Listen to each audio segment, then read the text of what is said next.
Okay, good morning, everybody. Welcome to my kitchen. This is now Tuesday. It's the 22nd of August. It has been just over 12 hours since the brisket was put on the grill at about 9:35 last night. And you have to pardon me, I am dead tired. I got about maybe 4 hours of sleep so far, so I'm still tired. It has been on the grill, like I said, a little over 12 hours now. It is holding, or it is sitting at 204 degrees. I can pull it at 205, or at 205 is when I'm going to pull it off the grill.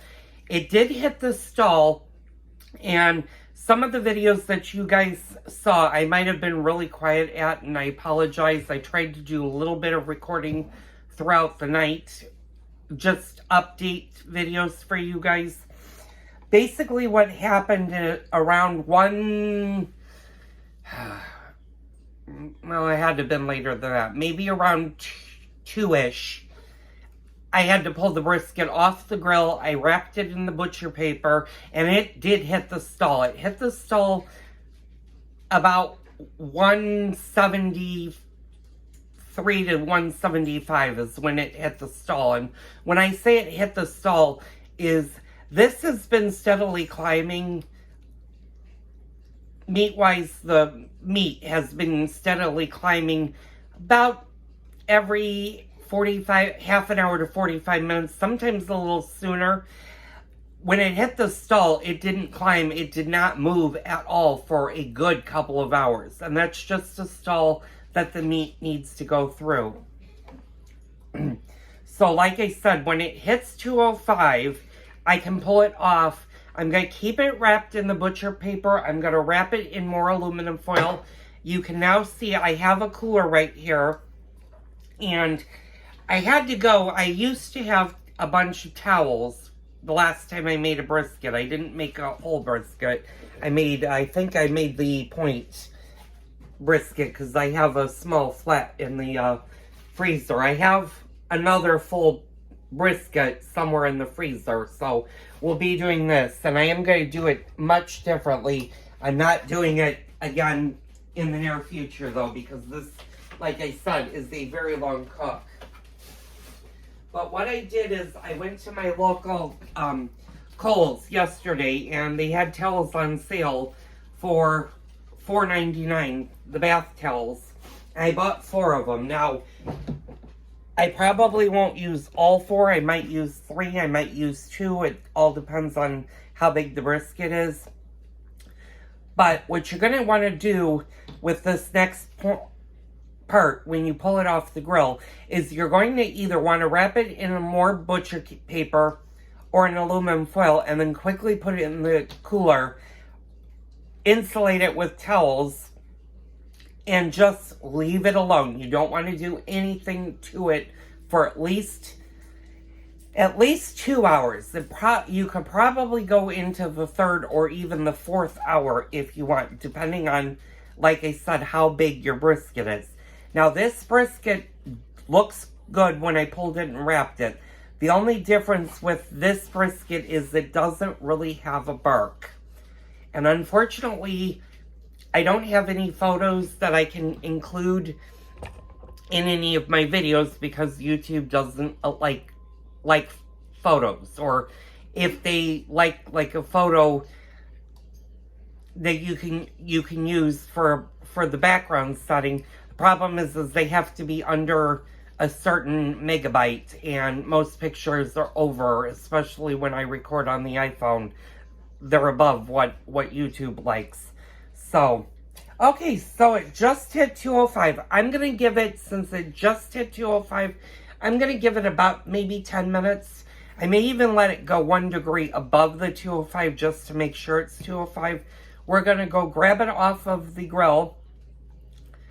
And again, I'm going to let it do its rest. Now, I was planning on having dinner at about 6 o'clock. Due to the fact that it's not even 10 o'clock, it's only 9:54 here, that went out the window because this is going to be done a whole lot earlier than I anticipated. It's actually going to be, by the time it rests, it'll be probably 1:30, 2 o'clock when I can start slicing it. So it'll be either an early dinner or I'll cut it, put it in the refrigerator, reheat it, and then we'll have it for dinner either tonight or tomorrow. So, I'm going to stop recording for right now, and I was smoking. Sorry about that. I'm going to stop recording. I'm going to pick this back up a little bit later on, or I'll pick it up when I pull it off the grill. There we go. We'll do that. So, I'll be back in a little bit. Okay, I'm back. Sorry about that. It is holding at 205 right now. I'm just going to let it go the 1 degree. You might be asking, when should you pull a brisket off of a grill? Well, if you're doing it on the grill, 205 is the ideal temperature to pull it. I'm going to let it just go 1 more degree.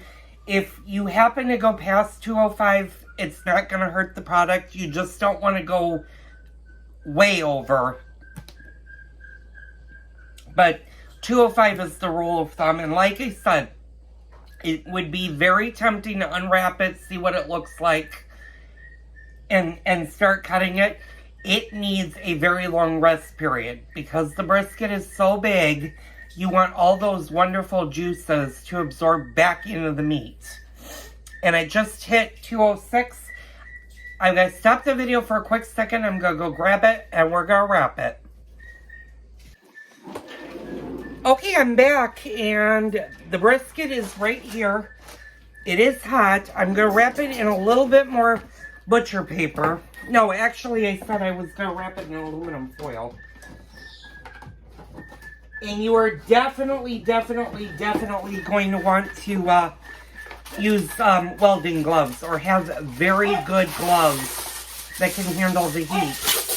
Oh, sorry, between Edward and the bird that is screaming upstairs is whistling. I don't know if you can hear that. But that's my Kona, who is the lilac-crusted Amazon parrot. I think he just loves to scream in the morning. 1, to notify me that he's awake. And 2, he loves having attention. So don't put your foil away. I am going to move the butcher paper. Okay. So, now where did I put... Oh, there they are.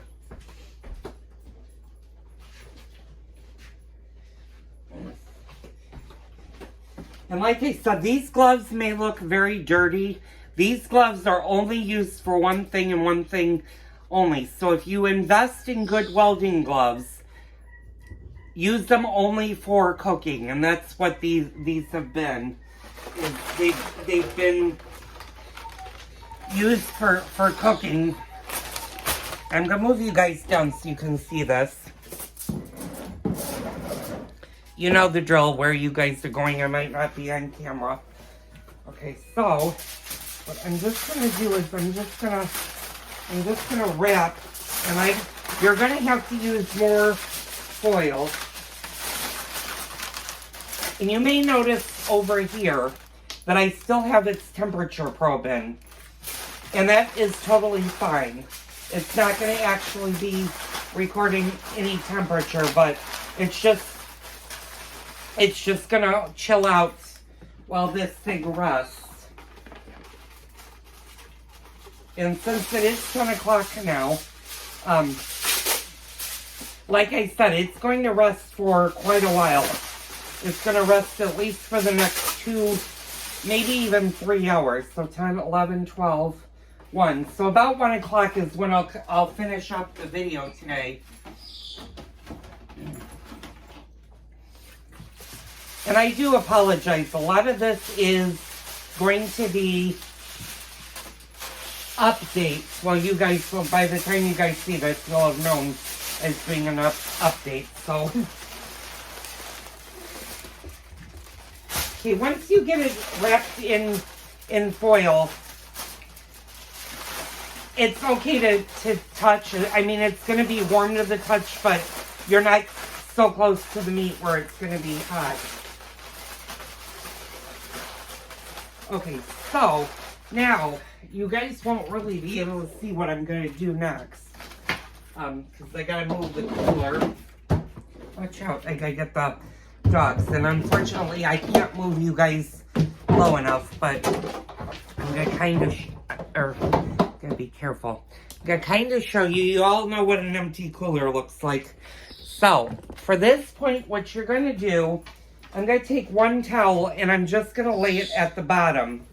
And you want to kind of do like an insulate thing. And yes, I did say that these towels were brand new. These towels now are not going to be used for anything other than the brisket.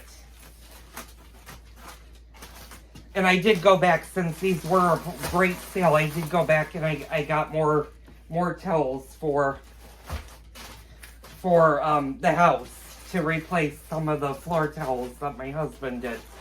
So what I'm doing is I'm just going to wrap this in a towel. And this just catches any juices that might come out of the brisket. I'm going to kind of show you guys what this looks like in a second here. I'm going to put the temperature probe in here. And if you do keep the temperature probe in there, just make sure that you... I'm going to show you this right now, actually, to tip you guys over. So the brisket actually is right here. I'm just putting a towel on top of it. So where my hand is, I'm kind of, hopefully you guys can see this, where my hand is, that's the brisket. And I'm just wrapping the final towels. Now, do you need to do 4 towels? Probably not. But you just want to do as many towels as you deem necessary. So that's what the final, and you can see where my finger is. I'm going to move you guys up. That's where the brisket is actually sitting. I found this on the web, for that's the final. You can see where my finger is. Siri, I don't need to. Sorry about that. I must have said Siri. So now what you're going to do is just close the cover. And you're going to take your brisket. And you're Sorry, I don't understand.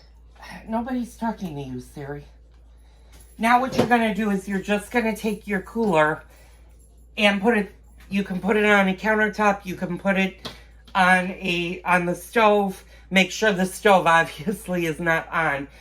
And you just want to now allow it to rest. You don't need to do anything to the brisket right now, but let it rest. Like I said, the rest period for the brisket is going to be quite a while. It's going to be much longer than if you were doing a beef roast or the leg of lamb or a turkey, where you only let it rest for about a half an hour. This actually does need the couple of hour time to just reabsorb the juices. It kind of shocks it, saying, oh, you're not cooking anymore. You need to start pulling together and pulling those juices back in. So, I'll be back in a few hours. Once we start to cut this, I'll cut it. I'm going to wrap up the video then and go from there. So, stay tuned. Okay, hi all. Welcome back to my kitchen. It is 1:05 p.m. right now. The brisket has been resting now for 3 hours in the cooler. And its temperature has dropped from 205 to 177, which is fine. That's a normal process for the brisket to do when it rests. Could you go ahead and carve it at this point? Yes, you could. And it would be perfectly fine. It's still, like I said, it's only 1:05 p.m. One of my clocks saying it's 1:08, but it's somewhere in that time frame. You could go ahead and actually carve the brisket right now. I'm going to let it rest just a little bit more. Probably maybe for another hour. You don't want the brisket, though, to get too cold. If the brisket starts to get below 165, even 160, you can go down to 160. You need to then go ahead and carve it. If it gets too low, if it drops below 140, That's the danger zone of when it needs to be refrigerated, because that's when the bacteria can form on it. Now, what you could also do if it's still too early and you need it to go longer, is you could put it in a oven and just have the oven on a very low heat, about 100 and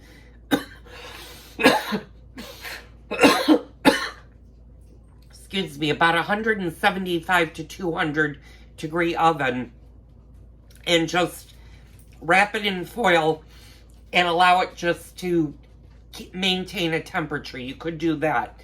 You are going to have to let it rust again, although this time you won't have to let it rust as long as you did when it first came off the grill. So, my husband and I were talking about having an earlier dinner than a later dinner, so I'm going to move the brisket off of the counter and I'm going to put it over here. I'm going to leave it in the cooler for the time being because, like I said, I don't want to bring it out quite yet. And when you're doing a brisket, it always helps to have a digital thermometer. You want to have that, ideally, just to keep an eye on what the brisket's temperature is actually doing. And I can't really move this over to there because I have it plugged in and it is monitoring the brisket. So, what we're going to do is we're going to whip up some mashed potatoes with the brisket, maybe sweet corn. I'm going to have my husband use the better than beef bouillon, and make some gravy, make a nice au jus for the brisket. When you go to slice it, and I'm going to show you step-by-step instructions on how to do that, you're going to try to remember, and I actually had to go back through some of the videos that I haven't, thank God, edited, just to see which way the grain was going on the brisket, and you're going to want to cut against the grain. So, when you carve it. So we're going to do that in a little bit. I'm going to stop the video. I'll be back a little bit later on, and we'll get carving with this. Okay, hi y'all. Welcome back to my kitchen. It is 2:34 p.m. The brisket total time right now has been 16 and a half, actually 17 hours. We're going on 17 hours. It's ready to be sliced and served. Unfortunately, you guys are going to be up above the brisket for right now. I need to take it out of the cooler, move the cooler, and then I'll put you guys where you're normally at. So I'm just going to kind of stand right here. And it did cool down. It cooled down to about 162 degrees. If your brisket gets too cooled down, you can always pop it in a warm oven, put it in a toaster oven for a few minutes, and allow it to cook, or to just heat up. I wouldn't suggest doing it in the microwave because then all of the juices are going to run out of it. So I'm just putting the towel with the brisket right there.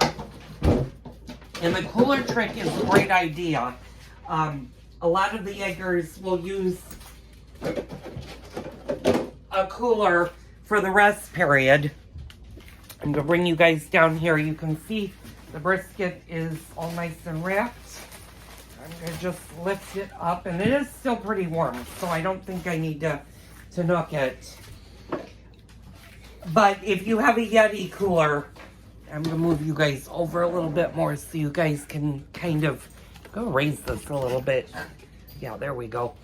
If you have a Yeti cooler, that probably works the best to keep your brisket warm enough. You're also going to want, and this is something I forgot to do, before you put the brisket into rest, run some hot water into your coolers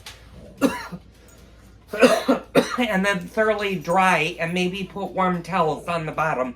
That'll actually help keep your brisket insulated. So what we're going to do is I'm just gonna move this a little bit, and I can tell how juicy it is. Now, this is not the brisket, this is the butcher paper that it's been in. And I'm just gonna grab my temperature probe. Huh? This really, unfortunately, this... Guys, quiet. Oh, he meant the kitchen. Unfortunately, this brisket doesn't have a lot of bark. Get out, Jakey. Well, it has more bark than I thought it did. I didn't put quite enough seasoning on it when I did the rub, so it doesn't have a really, really thick, dark bark, but... And this is definitely mouth-watering, and I'm going... Oh, and it's actually falling apart on me, so...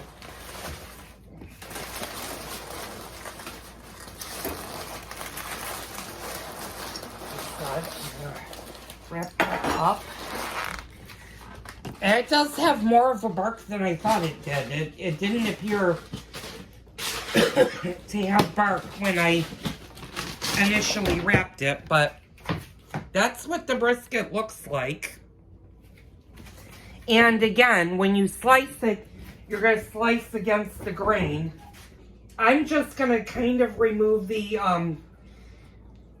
point from the flat. And if you remember, our grain went this way, so what we're going to do is we're going to cut against the grain. And, oh, this smells so good. I'm just going to make it into slices. And you can separate the point from the grain. And I'm going to, ooh, it's also very hot. I'm just going to kind of, I'm going to bring you guys in, and this is mouth-watering. And you can kind of see the smoke ring in here, but that's what the brisket looks like, and it smells amazing. So this actually did do better than I thought it would. I thought for a good minute that it probably would have been done a lot earlier, but once it hit that stall, it stalled for a good while.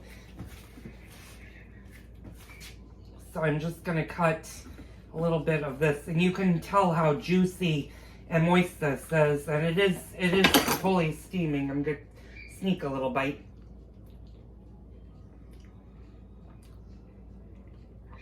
And that's good brisket. So, I'm going to finish cutting the brisket. That was the beef brisket. That was a whole beef brisket. I hope you guys enjoyed this video. Leave me a comment down below if you've ever done a brisket. If you want to do a brisket, I can help walk you through, especially if you're doing it on a grill.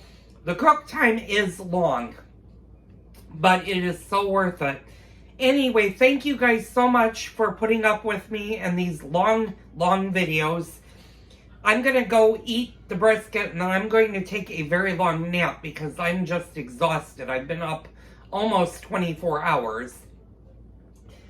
And this is just going to come out amazing. So, I hope you liked the video. I'll see you on the next Cooking with Joel video.